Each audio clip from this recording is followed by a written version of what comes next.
Audio Jungle.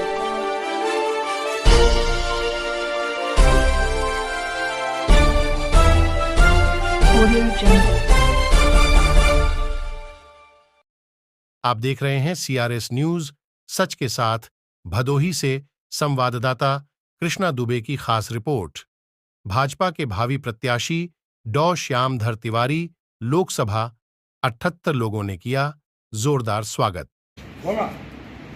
सत्यमेव जयते, सत्यमेव जयते, सत्यमेव जयते, सत्यमेव जयते, सत्यमेव जयते, सत्यमेव जयते। भारत में सर्वत्र सत्यमेव जयते, भारत में सर्वत्र सत्यमेव जयते, भदोही में सत्यमेव जयते, भदोही में सत्यमेव जयते, सत्यमेव जयते, सत्यमेव जयते, सत्यमेव जयते। सत्य आपके स्नेह और भाव से अभिभूत हूँ। आप सभी के हृदय बैठे परमेश्वर को प्रणाम करता हूँ। आपकी शक्ति लेकर के भदोही के लिए कुछ कार्य योजनाएं पूरा करना चाहता हूँ। नमस्कार, आप देख रहे हैं CRS न्यूज टाइम रिपोर्ट सच के साथ। मेरा नाम कृष्णा दुबे है। जैसे कि आप लोग जानते हैं, इनका नाम है श्यामधर त्रिपाठी जी, जो कि इस समय महाराज में मौजूद हैं, आए हुए हैं, जो कि ये भी एक लोकसभा चुनाव का जो है प्रत्याशी हैं। आज हम इनसे बात करेंगे और पूछेंगे कि भारतीय जनता पार्टी कह रही है कि लोकसभा चुनाव में इस बार 400 के पार। आज हम इनसे पूछेंगे और इनसे बात करेंगे। पहले तो मैशन में आपका बहुत बहुत स्वागत है। सत्यमेव जयते। भारतीय जनता पार्टी जब करे कि 400 से पार, इसका अर्थ है कि भारतीय जनता पार्टी के पास देश की योजना है काम करने की और जनता का विश्वास प्राप्त है। इस विश्वास के आधार पर ही पार्टी और प्रधानमंत्री जी यह बात कर रहे हैं कि इस बार भारतीय जनता पार्टी 400 से अधिक सांसदों के समूह को संसद में ले आएगी। और कहीं न कहीं अभी तक आज जो है काफ़ी समय हो गया, लेकिन अभी तक जो है कि कोई प्रत्याशी जो भी नहीं उतरा है। इसके बारे में क्या कहना चाहेंगे? देश बहुत बड़ा है, 543 स्थानों के लिए चुनाव होना है, 7 चरण में चुनाव हैं, कई चरणों के प्रत्याशी निश्चित हो गए हैं, वहाँ प्रचार का कार्य चल रहा है। भदोही का, वाराणसी का, पूर्वांचल का चुनाव चूँकि 6ठे-7वें चरण में होना है, तो पार्टी के पास समय है कि वह अपने उपयुक्त प्रत्याशी को समय आने पर जनता के बीच में घोषित करेगी। और प्रत्याशी अपना कार्य कर रहे हैं, पार्टी अपना काम कर रही है। पार्टी का कार्य जनता के बीच प्रचार का कई माह पूर्व से ही सम्यक ढंग से संपन्न हो चुका है। तो प्रत्याशी कुछ विलंब से भी आते हैं तो इससे पार्टी का कार्य नहीं बाधित होगा। प्रत्याशी शीघ्र ही घोषित हो सकते हैं और वो जनता के बीच जाएंगे। जो इसी क्षेत्र के होंगे, जो जनता के बीच रहते हैं, वर्षों से रह रहे हैं, तो उन्हें अपनी जनता से संपर्क कर लेने में बहुत कठिनाई नहीं होगी। क्या लगता है कि कब तक जो है घोषित हो जाएंगे प्रत्याशी? कुछ प्रत्याशी हैं, नेताओं के संपर्क उपयुक्त नहीं लगती है, लेकिन अब नवरात्र का समय आ रहा है, पावन पवित्र समय है। आशा करते हैं कि इस नवरात्रि के जैसे कि आप भी एक प्रत्याशी हैं, जी। ठीक है, आप भी एक प्रत्याशी हैं, तो अगर मान लीजिए आपको टिकट दिया गया तो विकास किस तरीके से आप करेंगे? हमने 1 वर्ष से भदोही को 11 विकास खंडों में देख करके मैं स्वयं और हमारी टीमें लगातार गांव-गांव भ्रमण कर रही हैं। हम लोगों ने भदोही का एक खाका खींचा है कि हम भदोही में कम से कम किन मुख्य बातों को यदि कहें तो क्या करेंगे। तो भदोही के 11 विकास खंडों को समानुपातिक ढंग से वहाँ लोगों का जीवन कैसे अच्छा होगा, उन बातों को निर्धारित किया है। जैसे भदोही का जो गंगा जी का एक किनारा है और डीग का क्षेत्र है, वहाँ बहुत समय से गंगा जी पर एक पुल की मांग होती रही है। जी जी। हम अपना पूरा बुद्धि, बल, संपर्क, श्रम करके इन 5 वर्षों में गंगा जी पर एक बढ़िया सुंदर सा पक्का पुल बने, ये हमारा एक बड़ा लक्ष्य होगा। दूसरा, काशी हिंदू विश्वविद्यालय जैसे है और वाराणसी में है। भदोही जो बना जनपद लगभग 30 वर्ष पहले, तो भदोही क्षेत्र तब वाराणसी में आता था। जी जी। अब भदोही अलग जनपद है जी। और यहाँ का जो महाविद्यालय है, राजकीय स्नातकोत्तर महाविद्यालय है, वो पूरे उत्तर प्रदेश का सबसे वरिष्ठतम स्थान माना जाता है शिक्षा के केंद्र में, राजकीय महाविद्यालयों में। तो उसे विश्वविद्यालय बनाने के लिए, चूंकि मैं स्वयं वहाँ का विद्यार्थी रहा हूँ, शिक्षा प्राप्त किया है, तो भरसक प्रयत्न करके इसको एक विश्वविद्यालय बनाया जाना, ये हमारा दूसरा बड़ा लक्ष्य होगा।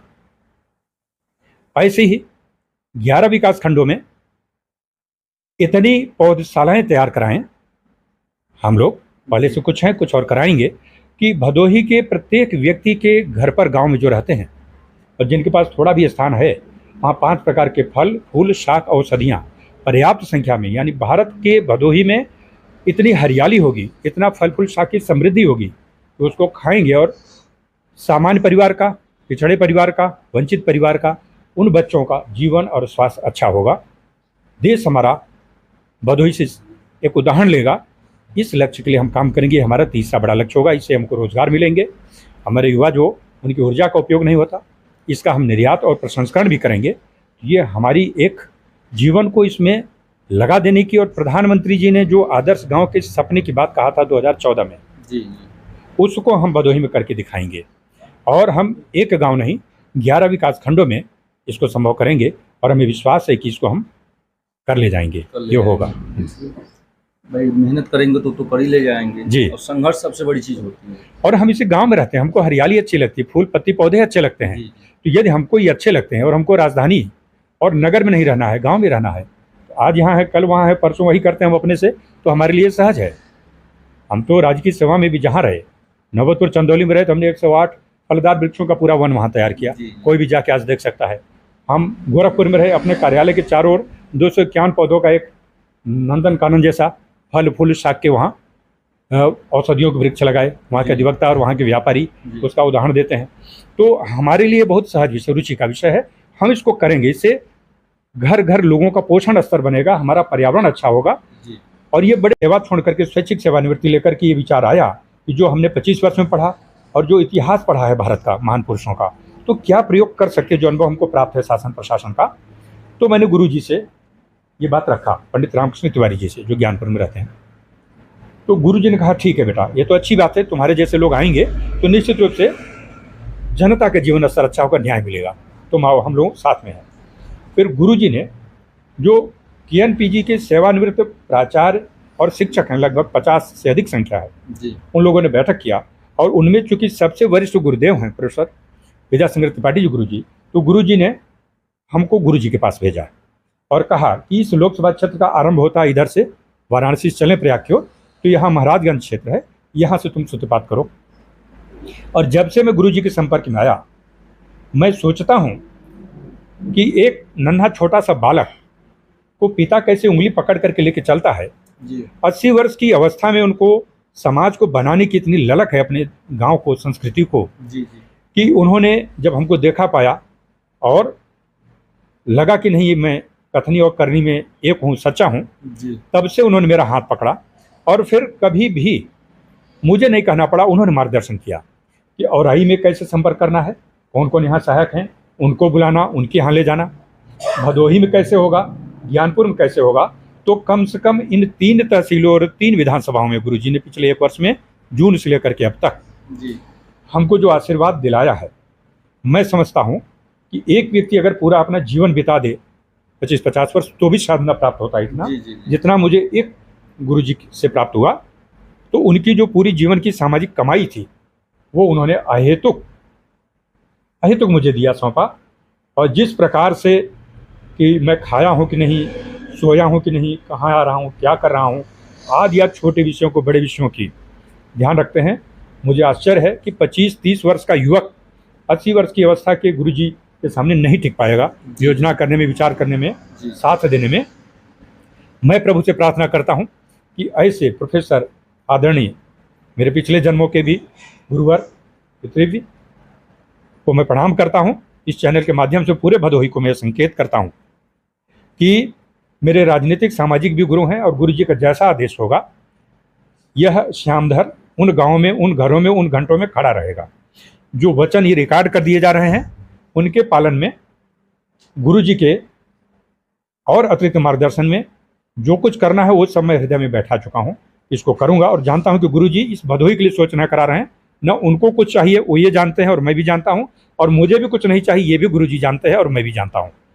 तो और इससे अधिक शब्दों में क्या कहूँ, मैं ये कह सकता हूँ कि जब मैंने सेवा छोड़ी थी और मैंने हनुमान जी महाराज को अपना इष्ट माना था और उन्हीं को गुरु मानता हूँ, तो अब वो तो कहीं सूक्ष्म में चलते हैं, जी। लेकिन उन्होंने गुरु के रूप में, प्रत्यक्ष गुरु के रूप में मुझे पंडित रामकृष्ण तिवारी जी के माध्यम से प्रोफेसर विद्याशंकर त्रिपाठी जी को सौंप दिया, और उन्हीं के मार्गदर्शन में ये दिन रात हम लोग काम कर रहे हैं।